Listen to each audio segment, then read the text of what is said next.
Enjoy 1% merchant commission when you accept Lanka Pay cards. Contact these banks today. And we can take one decision out of today's discussion that if you are going ahead with this plan, and you can explore what are the possibilities. That is not a problem at all. But if you are going to take a hard decision to buy, we don't buy.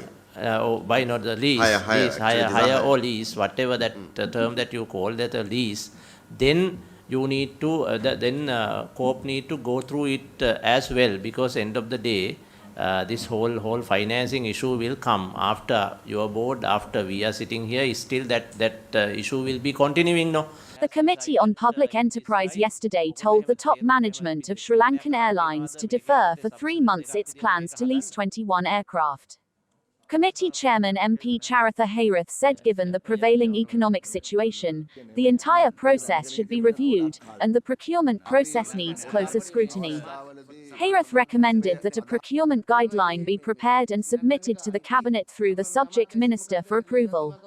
The airline in early April issued 4 requests for proposals to lease up to 21 aircraft to support its long-term business strategy. Committee members acknowledged that the replacement of aircraft at the end of the service period is essential for the continued operation of the airline. However, in view of the current economic crisis prevailing in the country, it is important to pay more attention to this and meet the relevant requirements. Sri Lankan Airlines Chairman Ashik Pathirage and senior officials of the airline who attended yesterday's COPE meeting said several aircraft out of the 24 existing fleets will be reduced in the near future, and that the process would take some time as the acquisition of aircraft cannot be done immediately. Considering the relevant market conditions, this process will take between 6 to 12 months, and these activities will be carried out through the ministry in a more transparent manner, Pathirage said.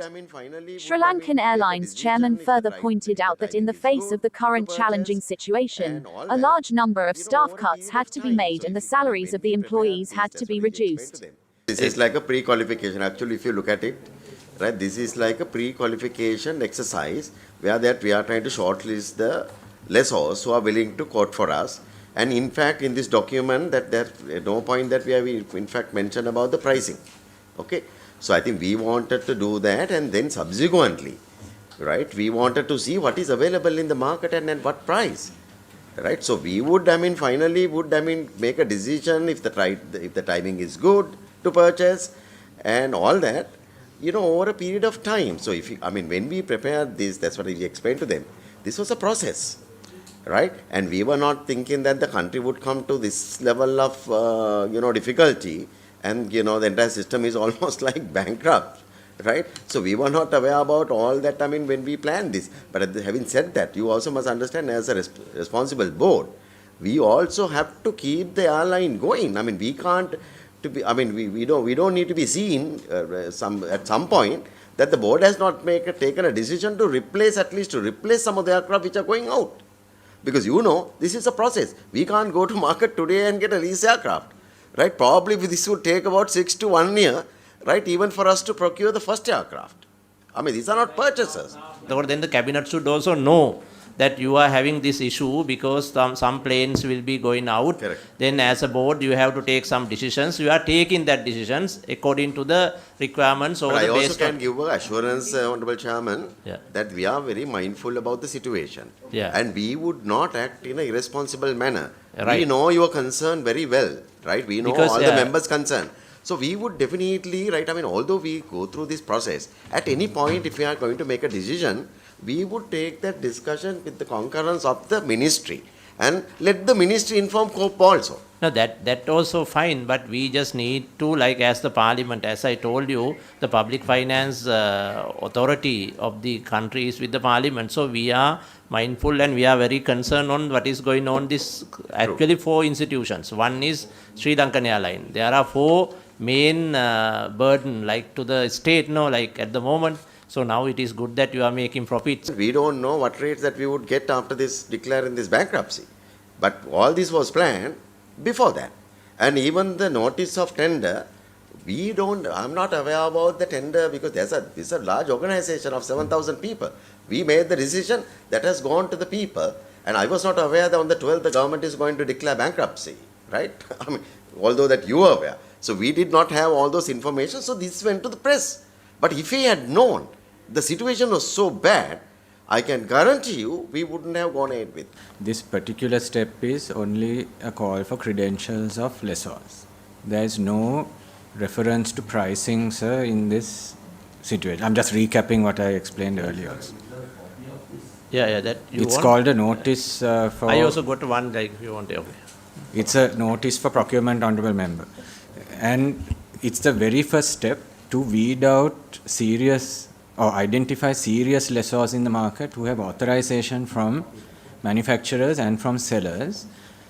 And only after that can it be moved to a RFP, which is a call This for is not pricing. RFP as well, yeah. Yes, it's only a pre-qualification of eligible sellers. Because as you would know, in the past also, there have been many questions on who is entitled to be a agent or bring a proposal to the government. So we, as a responsible board, we had to make sure that transparency was paramount and that only serious lessors with authorizations and licenses can participate. So, honourable member, that fully agree that the optics are not optimal. It's unfortunate optics, but it will remain an optical issue all the way until we progress to a decision to even lease one aircraft. Now that is, I would, as chairman mentioned, 9-12 months down the road. So as a board, we are also in a quandary with aircraft going out, commencing 2023, and facing a scenario where the fleet would contract.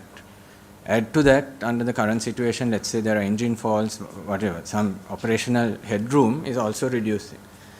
Do we delay this process or do we progress it with the support of this committee and the ministry?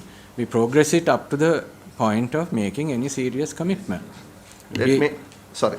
Yeah, so that's our question, and I think Honourable Chairman also like it with our chairman's point. That is minuted that this is not even a call for pricing. No, that we will rectify. No issue at all. This is not a RFP. This is just a exploration of the possibilities and lesser eligible lessors. Lessors, like okay. For more latest news, subscribe to FTTV.